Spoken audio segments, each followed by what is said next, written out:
All right.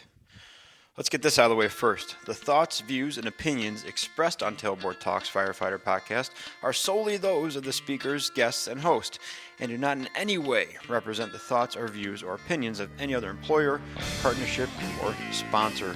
The material and information in this podcast is for general information purposes only and should be used at the listener's discretion. What's up, everybody? Welcome back. What's up, everybody? Welcome back to Tailboard Talks Firefighter Podcast. My name's Chris, out here in the fourth shift studio /gym/garage. Happy to have you. Thanks for coming back. And I hope you're liking the format of this thing. Every other week it being a new episode that I record, and then every other week it being a repost of one of our more popular episodes. We got 180-something episodes in the bank. I'm really proud of them, and so I'm bringing back some of the old ones that you might have missed or just lost in like the list of episodes down there. So keep checking it out. We were on kind of a training tangent for the past 2 weeks. Talked about tips for training new firefighters, and then last week was 4 ways to improve your hot drills. So check those out, all about training, all about creating drills and creating quote-unquote buy-in and getting the most out of your sessions so it doesn't feel like you're just kind of throwing stuff at the wall and you lose participation, all that garbage. So go check them out. My affiliates real quick, just do a couple little affiliate things, then I'm going to talk about my friend Stephanie White. So, Rescue One CBD, 0.000 THC. They're affiliated to the show, or I'm an affiliate of them. Either way, I have a discount code on my website for their products. Like I said, 0.000 THC. So, all the benefits of CBD with none of the risk of failing a drug test. Go check them out. It's awesome stuff. The other one is Fourth Frontier, maker of the X2 heart rate monitoring strap. It's the only heart rate monitoring strap that can also show you lead to EKG while you're recording, and you can also do live looking things through the app. So check them out. Like I said, discounts on my website, fourthshiftfirefighter.com. That's 4thshiftfirefighter.com. And that's the affiliate talk. Now let's talk about Stephanie White. Stephanie White was a podcast guest like a year ago, I think, almost exactly a year ago. And her episode was so awesome. It was all about being a mom and working and just that whole thing. It's too hard to explain. It's simple to explain, too hard to explain. Go check out the episodes. Maybe I'll even repost it again. But she's a major contributor. She ran the 5 After Midnight podcast for fire engineering. And then they said, hey, how about you do a new thing called Firefighter Nation? It launched. It's a website. And the thing that you'll notice about firefighternation.com when you get on is that it looks different. It looks similar, but it looks different content-wise than a lot of other trade magazines and websites and firefighter stuff, because the first things you see won't be like explosion in so-and-so or LODD over here. It's more of like, hey, here's some stuff about your home life and how managing a family within the fire service is difficult. And all different health and lifestyle stuff. It takes a different look at it, right? There's definitely tactic stuff on there and strategy stuff on there, but it wants to address the person, which I think is awesome, okay? And it's actually something that I hope to, if you look at Firefighter Nation now and the headings on it and the information that's there, that's kind of the vision I have for the fourth shift farther down the road. But Stephanie White's doing it now, and I'm digging it, and I like it. She put up an article on October 1st when the site officially launched. And I just want to read a quick part of it because I think it sets the tone for what they're trying to accomplish, and it's a lot of stuff that is in common with fourth shift. And that's why I'm going to keep trying to contribute to Firefighter Nation. I had an article up there a couple months ago that might get reposted again since they launched again. I submitted a few more articles. I'm going to see if there's another opportunity in there for some digital stuff maybe in the future. But here's what Stephanie White says about firefighternation.com. And it's a pretty short article, but here's a little part that stood out to me. We're going to spend so many of our mornings walking in and out of a firehouse. Let's make sure it's a healthy firehouse. Let's talk about creating a culture where jokes don't land us in trouble. Conflict can get handled at the lowest level. Leadership doesn't mean rank. And buying into the job also means understanding that it's necessary to have our minds be on duty. Have our minds not be on duty when we're off duty. Okay? That whole thing is awesome. And it sets a tone, like I said, for what they're trying to accomplish and what the structure of it is and how we can manage this job on the job and away from it, to steal her idea and put it into my company's catchphrase, right? So go check out firefighternation.com. Check out the stuff up there. They're definitely still looking for contributors. There's contact forms on there, but look at what they're doing and see if it fits more in line with the type of firefighter and mentality that you have these days. There's absolutely a place for tactics and strategy talks. There's entire industries and companies built off the backs of that, and that's vitally important to our fireground operations, right?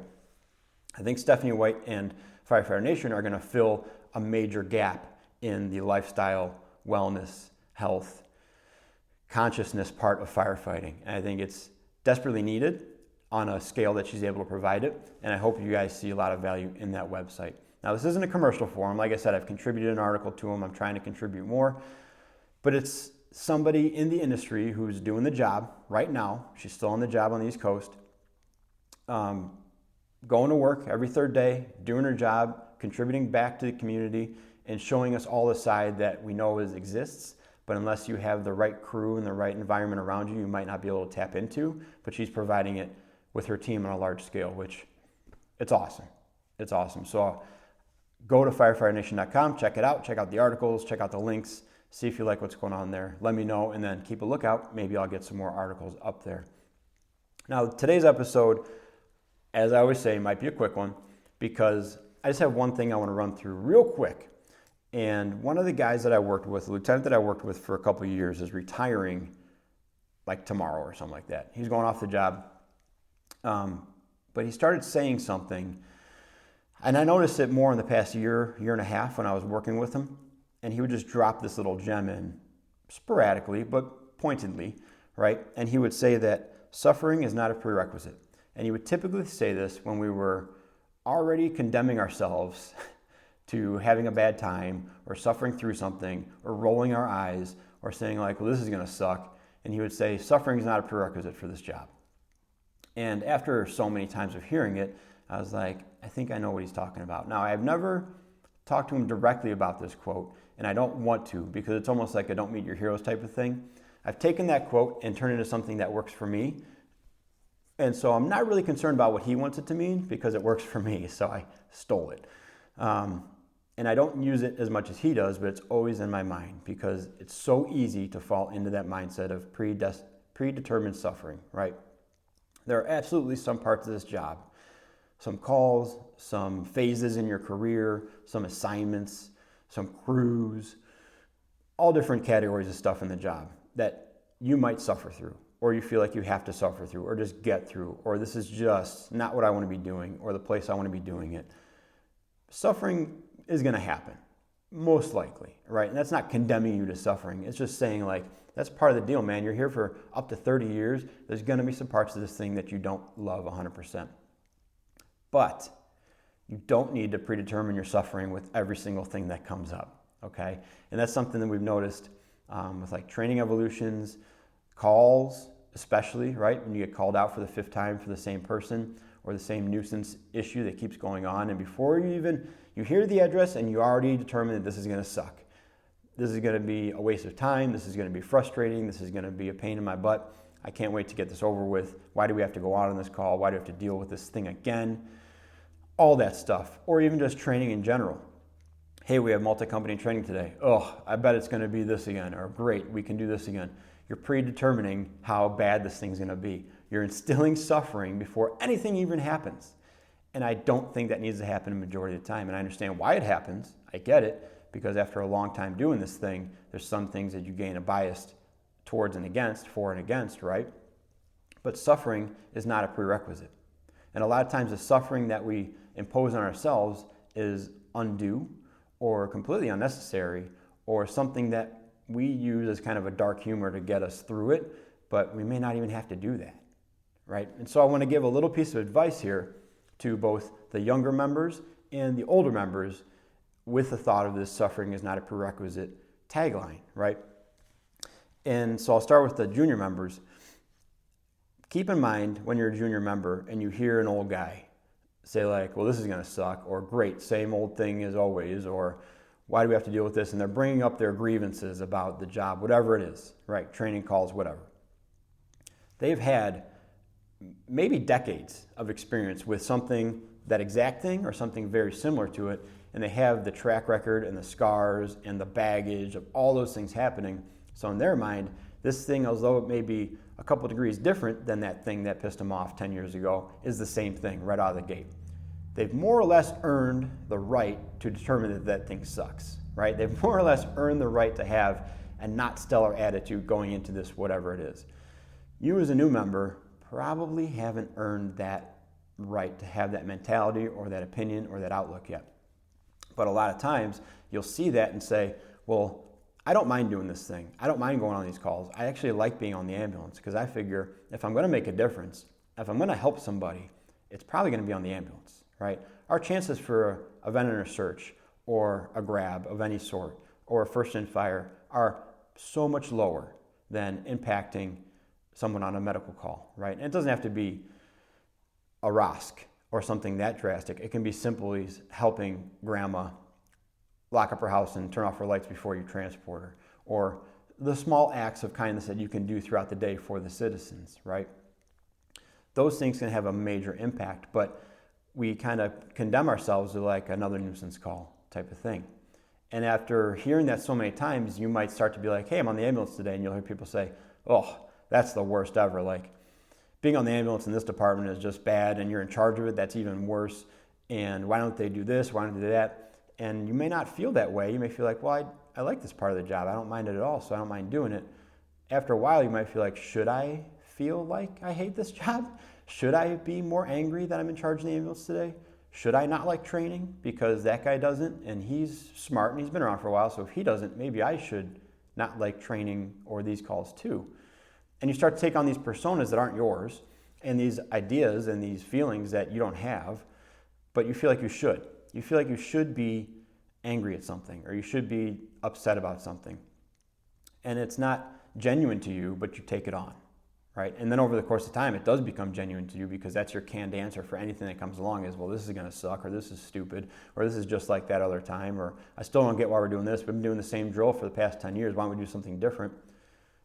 Even though you might like the drill, it might be beneficial. It might be exactly what your department needs. It might be filling a void that you filled 10 years ago, but now the younger generation has that void.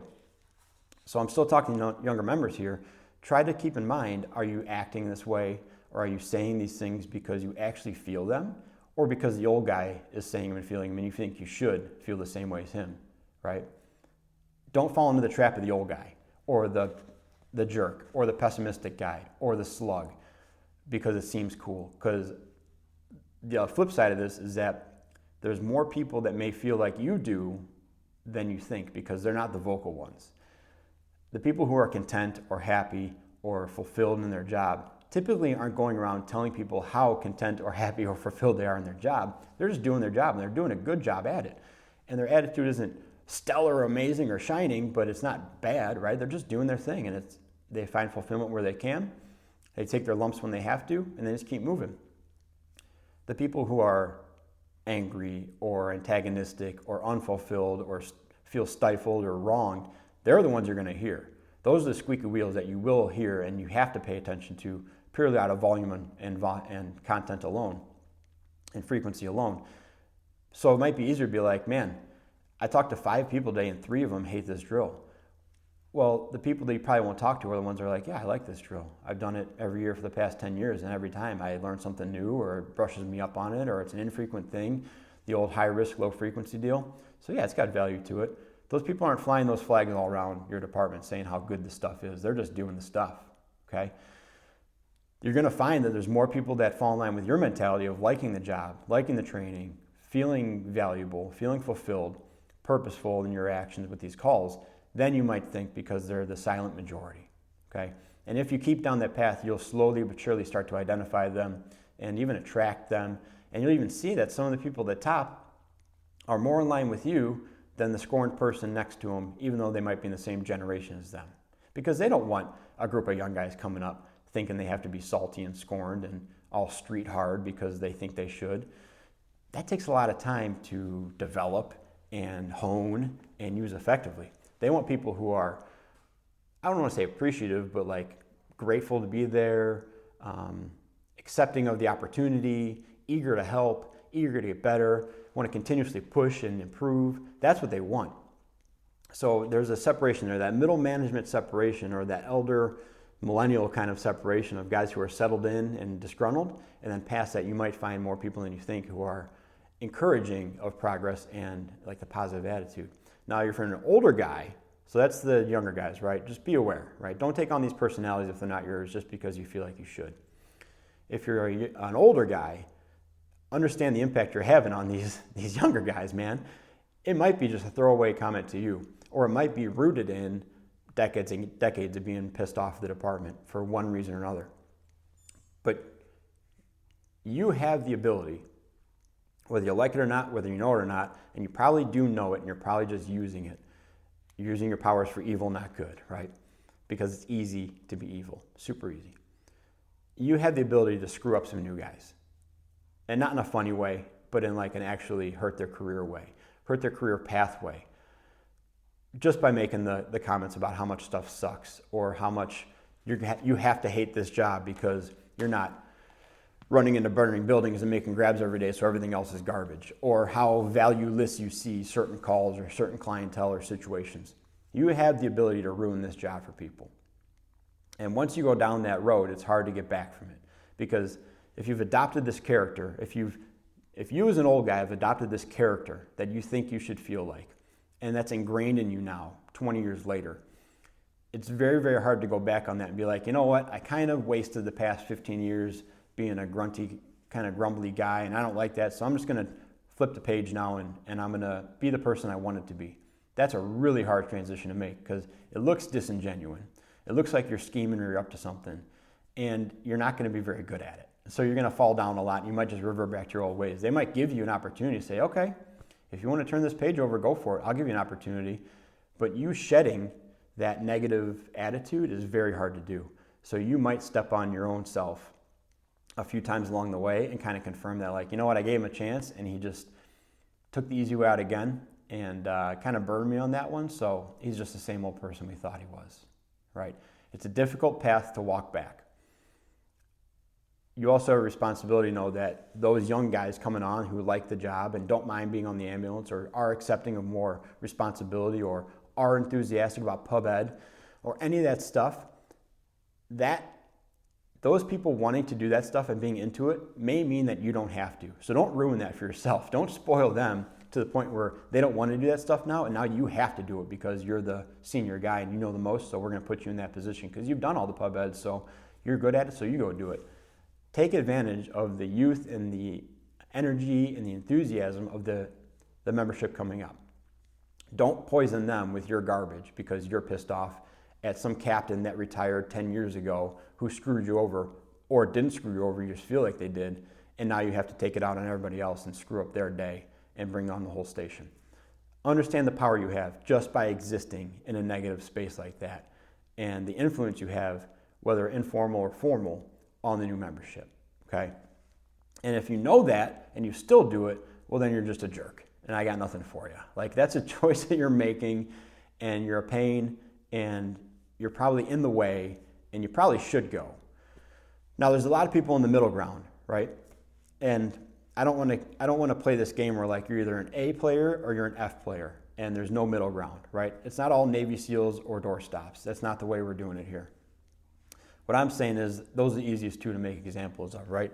There's a lot of people in the middle, but it takes a lot more work to be that person in the middle, I think, because you have to be more strategic with your hate, right? You can say this drill sucks because I don't like it and I think it's put together poorly, but then you have to let the younger guys know, like, that drill sucks, but training is good.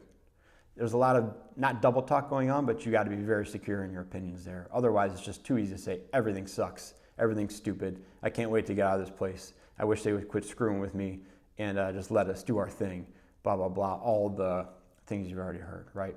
So I think I stayed mostly in the vein of that original thought, suffering is not a prerequisite, but I've had that line in my head now for over a year easily, and I've fallen into that trap, right? My later years on the ambulance, my 11th through 14th year on the ambulance, suffering was absolutely a prerequisite to almost every call I went on. Every time the tones went off, I didn't have a feeling of like, oh, another chance to help someone. I had a feeling of like, God, dude, why can't more people retire so I can get to my engine spot? That's the feeling I had. It's not a good thing. And it's not a productive thing. It's not a helpful thing. And I had to do a lot of work on the back end to be like, listen guys, I'm sorry I had a bad attitude on that call, or I'm sorry I don't get as excited as I used to for these calls, or whatever. And I remember specifically talking to the two people who were under me on my last ambulance assignment and saying directly to them, I'm sorry you're not getting the best version of Officer Chris on these calls. Like, if you come to me on your suppression day, once I get off the ambulance, we're gonna have a great time. We're gonna train, we'll do all this stuff, we're gonna have a great time. Ambulance Chris is not a happy guy right now. And I'm sorry you're not getting the fun guy, Chris. I'm pretty tired of this whole thing, and let's just make it through. And they were understanding of that. I didn't do them any feel-good favors. We would still have fun and screw around and make jokes, and it wasn't like a hostile workplace at all, anything like that. It was still productive, and we did our job and did a good job at it. But it's one of those things where it's like, you got to know exactly where you are and understand that the stuff you do in this job is the stuff that you said you wanted to do. And you don't know the full scope of it when you get hired. It's unfair to say like you knew what you're getting into. You don't. After the first year, you probably should. You should have a pretty good scope of it by then. If after the first year you have any disillusions about what this job is or what your department is, that falls on you, I believe. But you don't have to get in a mindset of like everything that happens is an inconvenience in your day, or every drill you have to attend is going to be some kind of disaster, or every call you go on is going to be a hassle, or every report you write is the worst thing ever because you have to sit at a computer for 20 minutes. Suffering is not a prerequisite, and it's a strong statement. I hope it resonates with you. I hope you can identify when you're taking on these predetermined sufferings that you don't have to. It's a process, but it's helped me. It's helped me, so I wanted to pass along to you guys, and I wanted to pay a little bit of homage to the guy that's retiring because he did a lot of good for the department. And that specifically, I didn't work till him until his last couple years before he was retiring, but that specific little lesson I think is a very valuable one and a timeless one for the fire service. So, hope you guys dig it. If you like any of the lessons, if you like the rambling, I always forget to mention there's also a Buy Me a Coffee button on the website, on the show notes, on the podcast page, all that. It's a simple way to say, hey, here's $3, buy yourself a coffee so you can keep up with Nathan, and thanks for making the show. So if you like the show and you don't want to follow the affiliate links for CBD or heart rate monitoring straps or whatever, but you want to support the show and the fourth shift, go hit the Buy Me a Coffee button. Thank you very much. Appreciate it dearly. It really does help me keep going in this thing when I don't want to, or help me get going in the afternoon when I buy coffee with your money. All right, guys, that's it. Hope you liked it. Thanks for showing up. Next week, I'll be reposting an episode that had good feedback or listenership or whatever. If you have one in mind that you heard a while ago but want to revisit, and I'll edit it a little bit to cut out some of the fluff, let me know. Hit me on Instagram, fourthshiftfirefighter.com. Go on the website. There's also a submission page on there for topics and guests you'd like me to interview. Go check out the PDFs. I don't think I mentioned that in the beginning of this thing. There's 4 downloadable PDFs on the website. They're free. Let me start with that. There's free things on the website. There's 4 free things on the website. There's a PDF for the 14-ish, the daily dose, the firefighter wellness ladder, and also a strength workout template on there. You can go and build your own workouts. Print out those things. They're free to download, post them around the stations, and use them however you see fit. All right, that's it, guys. Thanks for joining me in the garage. Talk to you guys soon. Let's keep on working, being more capable and durable on the job and away from it. Go check out firefighternation.com, and talk to you next time.